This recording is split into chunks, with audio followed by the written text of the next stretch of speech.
মোহাম্মদ আব্দুস সোবহান চৌধুরী বাপ্পি। আমি একজন উপজেলা পানি সম্পদ দপ্তরের ভেটেরিনারি হসপিটালে এলএসপি হিসাবে নিয়োজিত আছি। আমি রুগী দেখার গিয়েছিলাম হচ্ছে রাজেশপুরে। তাৎক্ষণিক ছেলেরা দেখতেছি যে আপনার রাস্তার মধ্যে ছুটাছুটি করতেছে। আমি আমার বাইকটা দাঁড় করিয়ে আমি ছেলেটাকে জিজ্ঞাসা করলাম যে বাবা তোমার বাড়ি কোথায়। তো অনেকক্ষণ জিজ্ঞাসা করার পরে আমি ওইখানে ওনাকে জিজ্ঞাসা করতে পারেন ছেলেটার বাড়ি কোথায়, নাম ঠিকানা জিজ্ঞাসা করলাম। তো তাৎক্ষণিক এখানে কোনো লোকজন ছিল না। আমি তাৎক্ষণিক ওইখানে কিছু দোকান ছিল, ওই দোকানগুলোর সামনে নিয়ে গেলাম। ওই লোকগুলোকে ছেলেটাকে চিনি কিনা লোকগুলোকে জিজ্ঞাসা করলাম, ওনারা বললো যে চিনে না।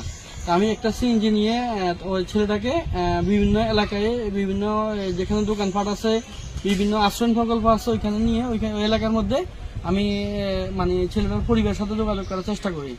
তাৎক্ষণিক আমি যোগাযোগ করতে না পেরে আমি পরশুরাম উপজেলা পরশুরাম থানা প্রাঙ্গণে আমি নিয়ে আসি। আমি এখন ছেলেটাকে থানাতে হ্যান্ডওভার করছিলাম। তো ওনারা আমাকে বললো যে এটা এখান থেকে রাখা সম্ভব না, আপনি আপনার বাড়িতে নিয়ে রাখেন। আমি এখন আমার ছেলেটাকে আমার বাড়িতে নিয়ে আপাতত রাখতেছি। আমার থানার থেকে আমাকে যদি ফোন করে আমি তাৎক্ষণিক ছেলেটাকে থানাতে হ্যান্ডওভার করবো।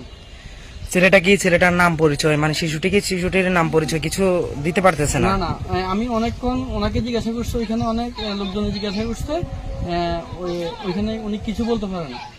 বাবা তোমার নাম কি? বাবা বলো, ভয় পেও না, তোমার নামটা কি বলো? তোমার নামটা কি? তোমার নামটা কি বলো?